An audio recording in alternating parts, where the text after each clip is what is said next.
Եվրամիությունը թե Ռուսաստանն է հիբրիդային պատերազմ տանում Հայաստանում։ Եվրոպացի պաշտոնյաները ժողովրդավարության սոուսի տակ տևական ժամանակ է խոսում են ռուսական հետքի եւ վտանգների մասին։ Այդպիսի մի ահազանգ էլ Գերմանիայի կանցլերն է հնչեցրել Փաշինյանի հետ բանակցությունից հետո։ Minister-Präsident Pashinyan Վարչապետ Փաշինյանն ինձ ասաց, թե ինչ պատկերացում ունի Հայաստանի զարգացման, ժողովրդավարության բարեփոխումների մասին, երկրի եւ հասարակության մասին, որն ուզում է խաղաղ ապրել իր հարևանների հետ եւ բարեկեցություն կառուցել։ Այդպիսի ժողովրդավարական զարգացման մաս է կազմում խորհրդարանական ընտրությունը, որը հունիսին է տեղի ունենալու Հայաստանում։ Խաթարող մի հանգամանք կա, որը բնական է դարձել, որտեղ ժողովրդավարության թշնամիները հիբրիդային եղանակով միջոցներ են ձեռնարկում։ Հատկապես Ռուսաստանը փորձում է ինչ-որ վախեր սերմանել Եվրամիության եւ Արևմուտքի հետ սերտացման, հարաբերությունների մերձեցման մասին եւ սխալ տեղեկություններ տարածել Եվրամիության արժեքների մասին։ Սաբոտաժ, ապատեղեկատվություն, դրոններ, ԱԹՍ-ներ, այդ եղանակով փորձում են ապատեղեկատվություն տարածել եւ ապակայունացնել իրավիճակը։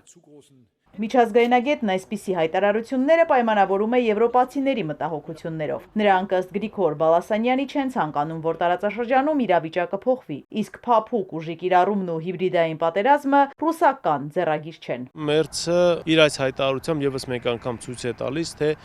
որ կողմն է իրականում սպառնալիք ժողովրդավարության համար, եւ դա Ռուսաստանի Դաշնությունը չէ, քանզի Ռուսաստանի Դաշնությունը Հայաստանում չի վարում իրենց պատկերացմամբ հիբրիդային պատերազմ։ Բունդեսկանցլերի հայտարարությանը նախորդել էր ԵՄ դիվանագիտության ղեկավարի նույնաբովանդակ խոսքը։ Կայա Կալասը նշել էր, որ Ռուսաստանն ու նրա պրոքսիներն ընդլայնում են ապատեղեկատվական արշավը Հայաստանում։ Նրա խոսքով այս տարի նման արշավների հիմնական թիրախը Մոլդովան է եղել։ Եվրոպական գործիչները շատ լավ հասկանում են, որ իրավիճակի փոփոխություն է տեղի ունենալու եւ Եվրոպական միությունը հետխորհրդային տարածքում ոտ դնելու տեղ չի ունենալու։ Ես սա հղում եմ անում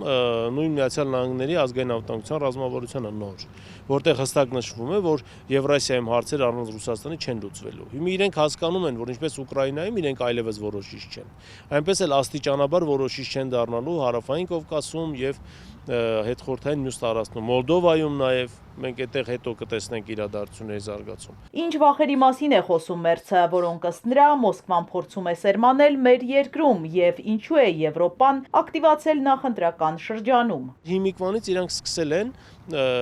նախընտրական process-ների նկատմամբ իրենց կրավորական կեցվածքը ցույց տալ եւ արդեն իրենք ասում են, թե ում են իրենք օգնելու։ Իսկ դա ոչ այլ ինչ է, քան սուվերեն պետության ներքին գործերին միջամտության փորձ եւ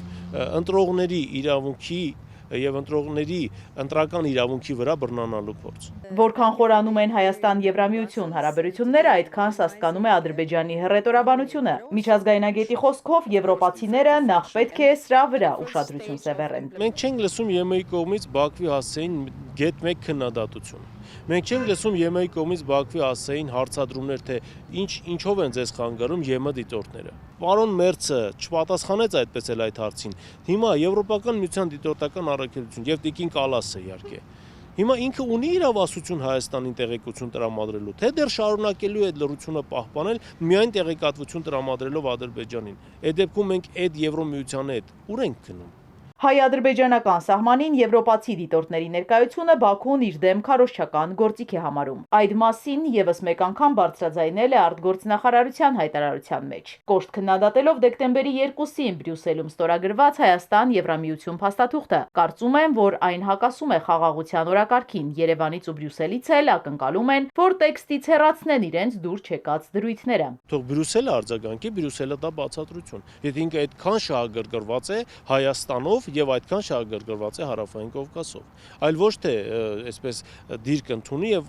հայտնի անեկդոտի պես ասի դե հարց են տվել, դուք էլ պատասխանեք։ Ըստ Բաքվի խնդրահարույց կետերից մեկն էլ այն է, որ փաստաթղթի ներածական հատվածում եւ այլ բաժիններում կիրառվում է Լեռնային Ղարաբաղի հայեր, որոնք Ադրբեջանի ռազմական գործողություններից հետո դարձան տեղահանված անձինք ձևակերպումը։ Ադրբեջանի կարծիքով այս մարդկանց փախստականների շարքին դասելն իր նկատմամբ կանխակալ վերաբերմունքի ակնհայտ դրսևորում է։ Ադրբեջանի տեսանկյունից մեկ այլ խնդիր է Բաքվում պահվող հայերին փաստաթղթում գերեվարվածներ անվանելը։ Ադրբեջանական կողմի կարծիքով նրանց ազատ արձակման հարցը որպես առանձին առաջնահերթություն դիտարկելը լրջորեն աղավաղում է իրականությունն ու անընդունելի մոտեցում է։ Բաքվի մտահոգություններն այսքանով չեն սահմանափակվում։ Բալասանյանի ասելով, փաստաթուղթն առաջին հայացքից հայանպաստ է, սակայն մի բան է այն ստորագրելը, ուրիշ բան կիրառելը։ Իզաբելլա Հովանեսյան, Հարություն Հովսեփյան, Էպիկենտրոն։